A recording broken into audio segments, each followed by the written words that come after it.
नवम श्रेणी छात्र छात्री मानकु शुभेच्छा अभिनंदन।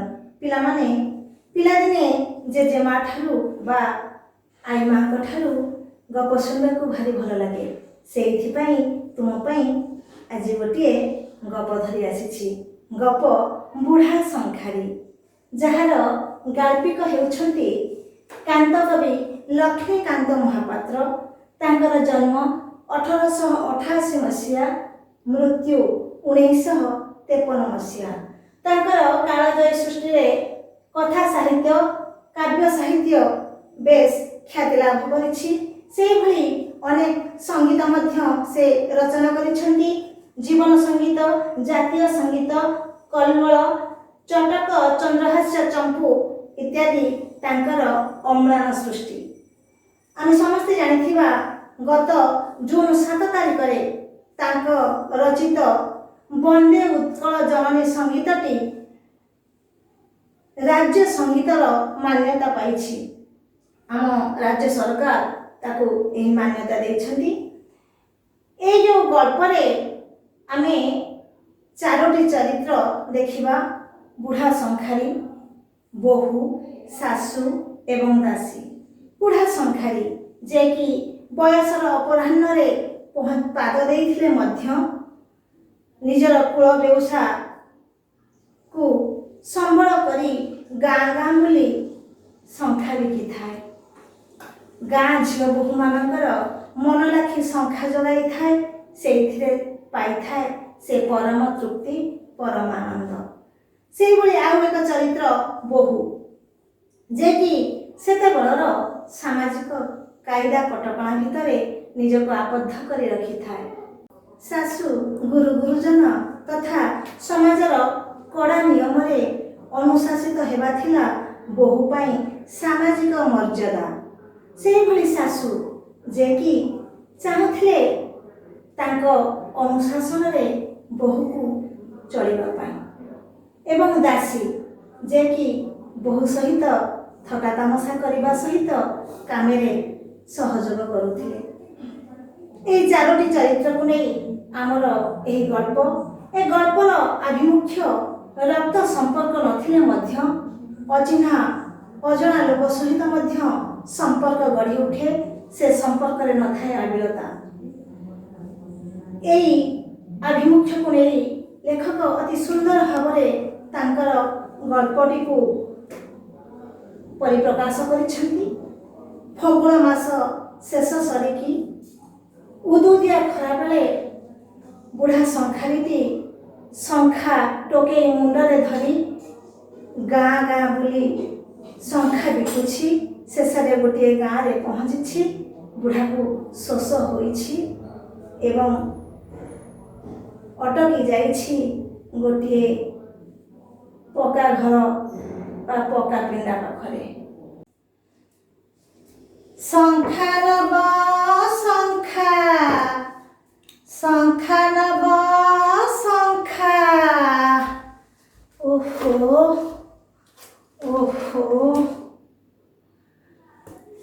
शंखा नब शंखा, गाँ गाँ रे बुली नीति शंखा बेउसा करी पेट पोषे वर्ष वर्ष धरी।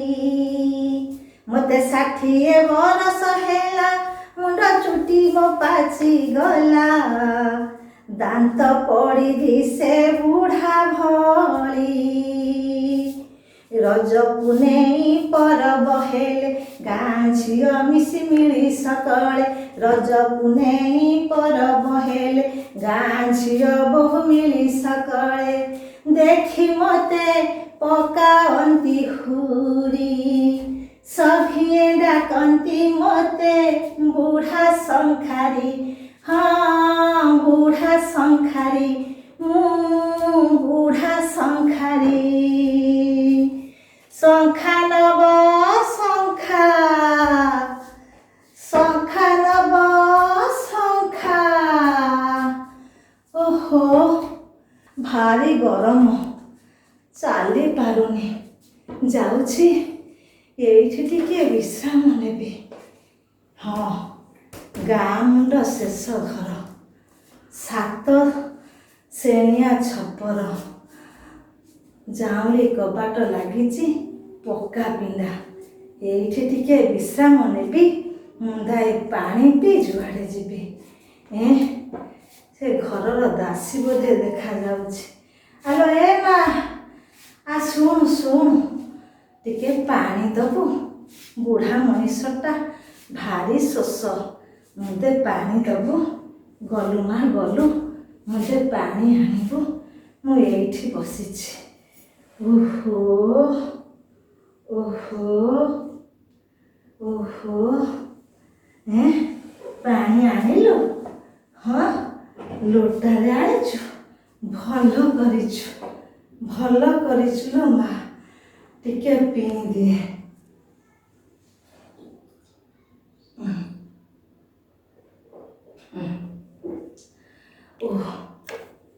ବୁଢ଼ା ଦେହରେ ଜୀବନ ପଶିଲା। ତୋର ବଡ଼ ଧର୍ମ ହବ ଲୋ ମା। କ'ଣ କହିଲୁ? ବୋହୂ ସାନ୍ତାଣୀ ଡାକୁଛନ୍ତି, ଶଙ୍ଖା ନେବେ? ହଉ, ଚାଲେ ଚାଲେ ଚାଲେ ଚାଲେ। ଆଲୋ ମା, ଆସିଲୁଣି? ଦେଖ କେତେ ଭଳି ଭଳି ଶଙ୍ଖା ମୁଁ ଆଣିଛି। ତୋ ମନ ଲାଖି ଯେଉଁ ଶଙ୍ଖା ହବ ବାଛି ନେ। ଆଲୋ ମା, ଦେଖିଲୁ ଏ ଶଙ୍ଖା ମନକୁ ଆସୁଛି, ଆଉ ବି ଶଙ୍ଖା ଅଛି। ଦେଖେ ଦେଖେ, ଯେଉଁ ଗୋଟାକ ତୋ ମନକୁ ଆସୁଛି ସେଇ ଗୋଟାକ ରଖିବୁ। ଦେଖ ଦେଖ। ଆରେ ମୋତେ ଲାଜ କରୁଛୁ କ'ଣ ବା? ମୁଁ ବା ତୋର ବୁଢ଼ା ପୁଅ, ହାତେ ଓଢ଼ଣା ଦେଇ ମୋତେ ଲାଜ କରୁଛୁ କ'ଣ? କ'ଣ କହିଲୁ ମା? ଆସମାନ ତାରା? ନାଇଁ ଲୋ ମା, ଆସମାନ ତାରା ମୋ ପାଖରେ ନାହିଁ। ମୋ ପାଖରେ ବିଛାମାଳିଆ, ରଙ୍ଗ ଝିଲିକି, ବଉଳ ଫୁଲିଆ, ଚୂନପଟିଆ ଏଇ ଶଙ୍ଖା ଅଛି। ଆଧୁରୁ କିଛି ବାଛି ନେଇଥା। ଆସନ୍ତା ଥରକ ମୁଁ ତୋତେ ନିଶ୍ଚିତ ଆସମାନ ତାରା ଶଙ୍ଖା ଆଣି ନିଶ୍ଚିତ ଦେବି ଲୋ ମା। ତୁ ଏଇଥିରୁ ତୋ ମନ ଲାଖି ଶଙ୍ଖା ବାଛି ନେ। ଦେଖି ଦେଖି ତୋ ହାତଟା ଦେଖି ମୁଁ କଛେ। ନେ ମା, ଏଇ ମୁଠାକ ତୋ ହାତକୁ ବେଶ ମାନିବ। ଏଇଥରକ ଆକୁ ପିନ୍ଧିଥା। ଆରଥରକୁ ଆସିଲା ବେଳେ ତୋ ପାଇଁ ଆସମାନ ତାରା ଶଙ୍ଖା ନିଶ୍ଚିତ ଆଣିଦେବି। ନିଜ ହାତରେ ଗଢ଼ିବି, ତତେ ପିନ୍ଧାଇବି। ଏଥରକ ନେଇଥା, ମନ ଉଣା କରିବୁନି। ନେ ମା ନେ, ମୁଁ ଏଥର ଯାଏ। ଏତେ ଦିନ ହେଲା ମୁଁ ଶଙ୍ଖା ବେପାର କରୁଛି। ଏଭଳିଆ ସୁନ୍ଦରିଆ ବୋହୂଟିଏ ମୁଁ କେଉଁଠି ଦେଖିନଥିଲି। ସାକ୍ଷାତ ଲକ୍ଷ୍ମୀ, କେଡ଼େ ସୁନ୍ଦର ତାର ବ୍ୟବହାର। କଞ୍ଚା ସୁନା ପରି ଗୋରା, ଗୋଟିଏ ଚାଉଳରେ ଗଢ଼ା। ସତରେ ଲୋ ମା, ତୁ ସାକ୍ଷାତ ଲକ୍ଷ୍ମୀ। ଭଗବାନ ତୋତେ କୋଟି ପରମାୟୁ ଦେଇଥାନ୍ତୁ। ମୋ ମାର ଶାଶୁ ଆଉ ଦାସୀ ବୋଧେ ଆସୁଛନ୍ତି। କ'ଣ କହିଲ ମା? ଶଙ୍ଖା ମୁଠାକର ଦାମ କେତେ? ନାଇଁ ମା, ଦାମ କିଛି ନୁହେଁ।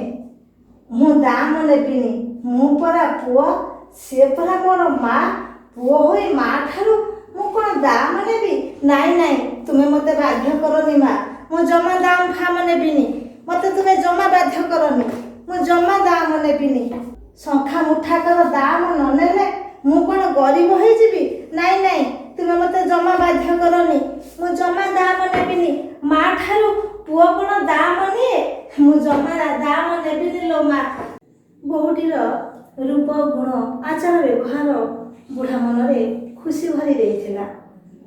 ବୟସର ତାରତମ୍ୟ ନ ଦେଖି ବୁଢ଼ା ଶଙ୍ଖାରିଟି ବୋହୂଟିକୁ ତା ହୃଦୟରେ ଦେଇଥିଲା ମାର ସ୍ଥାନ। ବୋହୂଟିକୁ ମା ବୋଲି ଡାକିଦେଲେ ବୁଢ଼ା ଖୁସିରେ ଫାଟି ପଡ଼ୁଥିଲା। ତେଣୁ ବୋହୂ ହାତରେ ଶଙ୍ଖା ମୁଠାକ ପିନ୍ଧାଇଛି।